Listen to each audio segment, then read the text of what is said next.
বিসমিল্লাহির রহমানির রহিম। আজকে এই মহতী অনুষ্ঠান যে ব্যানারে, সেটা হচ্ছে কর্ণাহার হিলফুল ফিজুল ফাউন্ডেশন। এই ফাউন্ডেশনের আয়োজনে আজ মাদকের কুফল এবং কিছু শীতবস্ত্র বিতরণ অনুষ্ঠানের আয়োজন করা হয়েছে।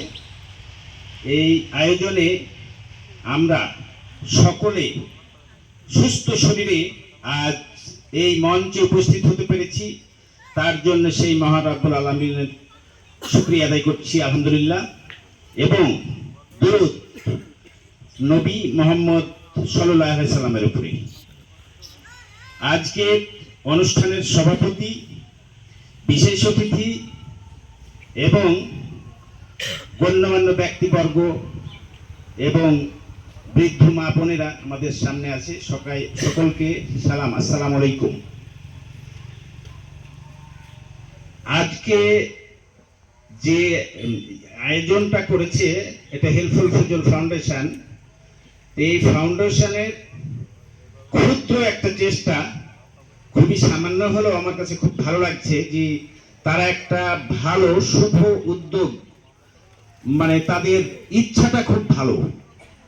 তো যত সামান্যই হোক না কেন, আসলে একজন মানুষও যদি এখানে উপকার পায়, সামান্যতম উপকার পায়, তাহলে আমি বলবো যে এই পরিশ্রমটা আমাদের সার্থক হবে।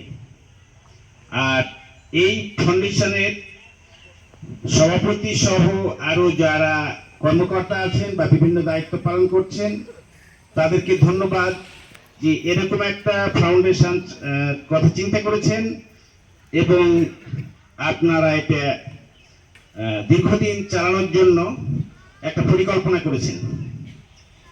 তো এই হেল্পফুল ফিজুল ফাউন্ডেশনের ছায়াতলে আজকে আমরা সবাই উপস্থিত হয়েছি। এই ব্যানারটা আজ আমাদেরকে সবকবদ্ধ করেছে এবং এখানে একত্রিত করেছে, তার জন্য হেল্পফুল ফিজুলকে আবার ধন্যবাদ জানাচ্ছি এবং সভাপতিকে বিশেষভাবে ধন্যবাদ জানাচ্ছি যে উনি সকল তার এখানে কার্যক্রম যারা করেছে তাদেরকে সহযোগিতা করেছে, উৎসাহিত করেছে।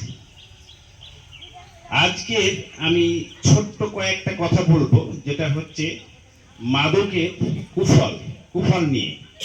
তো মাদকের যে কুফল, সেটা হচ্ছে যে আমি মনে করি ব্যক্তি, সমাজ এবং রাষ্ট্র, এখানে এই বিষয়গুলো খুব সম্পৃক্ত।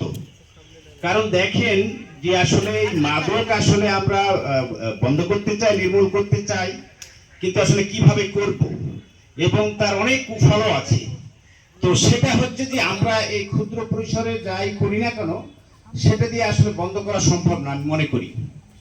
কারণ হচ্ছে যে আমি যেটা মনে করি সেটা হচ্ছে যে এই মাদকটা যদি সরকারি পক্ষ থেকে একেবারে না পায়, তাহলে মানুষ খাবার থেকে নষ্ট করে দেয়, একটা যুব শক্তিকে নষ্ট করে দেয়, একটা সংসার নষ্ট করে দেয়, তার ফ্যামিলিকে নষ্ট করে দেয়, তার লজ্জাদের বোধ সেটা থাকে না। একটা ছোট বাচ্চা, আমি বলি যে 8-10 বছরের বাচ্চা, 7 বছরে যে এখানে একটা বাচ্চা আছে, ওকে একটা কথা বলবেন, যদি না পারে তো উনি কিন্তু একটু লজ্জাবোধ করে। তো একজন নেশাখোরে সে লজ্জাবোধটাও থাকে না, তার হতাশ জীবন মনে করে যে আমার জীবনের সামনে আর কিছু নাই, আমার জীবনের কোনো মূল্যও নাই, আমি যেভাবে খুশি সেভাবেই জীবনটা অতিবাহিত হোক। এই যে এই ডেসপারেট ভাবে চলাফেরা, এটাই তাকে মানে বিভিন্নভাবে তার পথ চলাতে ব্যাহত করে। অতএব আমি মনে করি যে আসলে দাঙ্গা দিয়ে কোনো ঠান্ডা করা যায় না সব ক্ষেত্রে, কোনো কোনো ক্ষেত্রে যদিও দরকার আছে। কারণ হচ্ছে যে ভালোবাসা দিয়েই আসলে এগুলোকে নির্মূল করতে হবে।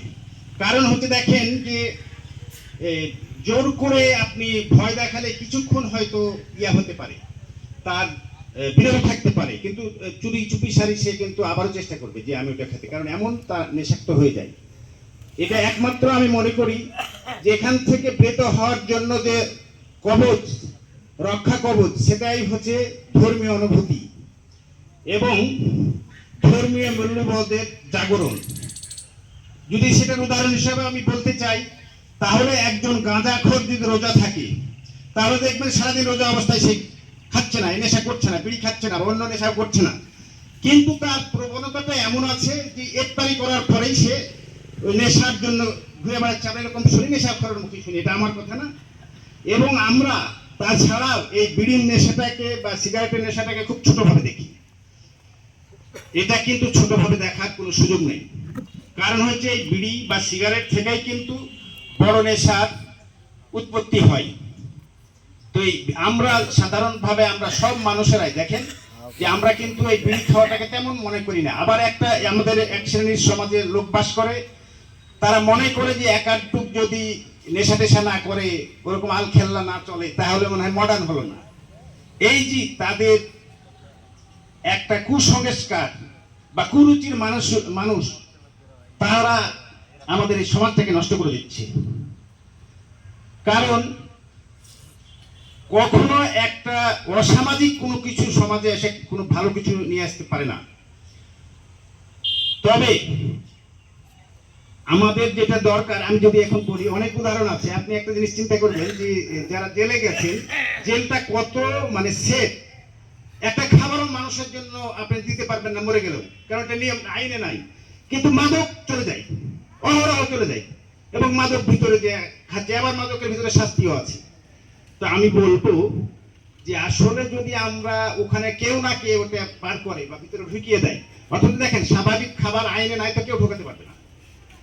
এই যে এই জিনিসগুলো আমাদেরকে উৎসাহিত করছে বা মাদককে উৎসাহিত করছে, আমরা এখান থেকে প্রমাণ হয়। আর এটার জন্য কি জানেন, সে একটু লাভের চিন্তা করে যে আমি এই মাদকটা করে দিয়ে আমি অনেক টাকা পাবো, আমি লাভবান হবো, এটাকে ব্যবসা হিসেবে নেই। আসলে কি, আমি সৎ পথে যদি কোনো ব্যবসা করি, টাকাকে ইনকাম করা যায় না, জীবন চালানো যায় না। কিন্তু আমরা অবৈধ যে দৃষ্টিভঙ্গি, যে আমাকে